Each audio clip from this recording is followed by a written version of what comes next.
He bought a first-class ticket, but they looked at his skin, not his name. What they didn't know, he owned the company behind their paychecks. And in just minutes, the entire crew was gone. Discrimination doesn't always scream. Sometimes it whispers through policy, tone, or a sideways glance. When a successful black CEO booked a first-class seat, he expected nothing more than a quiet flight. But what he got was a brutal reminder that money doesn't always protect you from prejudice. What happened next? No one saw it coming, not even the crew that he would soon fire within minutes. The airport was bustling, just like any other day. People in suits tapped away on laptops, tourists posed for selfies. Families shuffled through with strollers and suitcases. But no one knew that something unforgettable was about to unfold, something that would be talked about across the internet for weeks. Walking through Terminal 3 was a sharply dressed black man, calm, collected, and confident. His name? Elijah Grant, a self-made tech billionaire, CEO of one of the fastest-growing AI companies in the world. Elijah had built his empire from nothing, growing up in a rough neighborhood with a single mother and a dream. Today, he was boarding a flight to attend a major conference where he was the keynote speaker. Of course, he had booked a first-class ticket. But when Elijah approached the counter to check in, things took a turn. The airline attendant barely glanced at his ticket before saying, "Sir, this line is for first-class passengers only." Elijah raised an eyebrow. "Yes, that's me." The woman, named Rachel, gave him a tight, doubtful smile. "I think you're in the wrong line. Economy check-in is that way." He calmly handed her his ticket, which clearly read, "First Class, Priority Boarding." Rachel took a long moment to look at it, then scoffed under her breath. "There must be some sort of glitch. We've had a lot of system errors lately."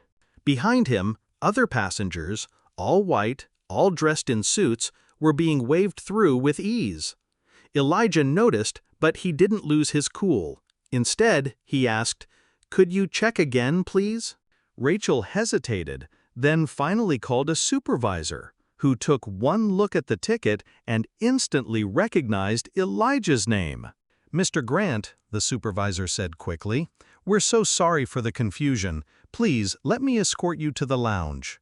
Rachel's face went pale. But it wasn't over. Not even close.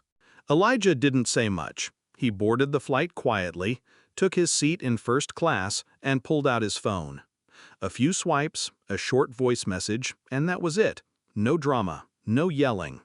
Unbeknownst to anyone, Elijah's tech company had a massive contract with the very airline he was flying on. His systems helped manage their logistics, security AI, and scheduling infrastructure. He wasn't just a passenger.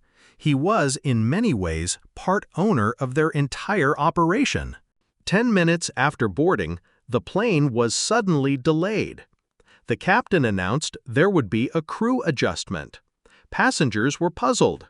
Then came the shock. Multiple flight attendants and gate agents were asked to disembark immediately. Among them, Rachel and the other staff who had stood by during the confrontation. The entire crew was replaced on the spot. Passengers whispered. Some pulled out phones. Elijah? Still calm, still silent. He simply looked out the window as if nothing had happened at all. Within hours, the news hit social media. Black CEO denied first-class seat, fires airline crew in real time. The clip of Rachel turning him away went viral, sparking outrage and support worldwide. Some viewers praised Elijah for standing up without saying a word. Others called it a masterclass in power and grace. And the airline? They issued a formal apology, promised new diversity training, and quietly offered Elijah lifetime executive status. But Elijah didn't need their perks. He wasn't trying to humiliate anyone. What he wanted was simple: respect. Not because of his wealth, not because of his title, but because he, like anyone else, had earned his place in that seat. The message was loud and clear. Underestimating someone based on the color of their skin can cost you everything, especially when the person you're disrespecting signs your paycheck. And as the plane finally took off into the sky, Elijah leaned back in his seat, not as a victim, not as a villain, but as a man who refused to let quiet racism fly any longer. This wasn't just about a seat on a plane. It was about dignity, perception, and the quiet power of responding without rage. Elijah Grant didn't raise his voice. He didn't demand special treatment. He simply let the weight of his influence speak for itself. And in doing so, he taught a powerful lesson. Never underestimate someone based on how they look, because you never know who's writing the checks behind the scenes. Respect isn't optional. It's earned by how you treat people when you think no one is watching.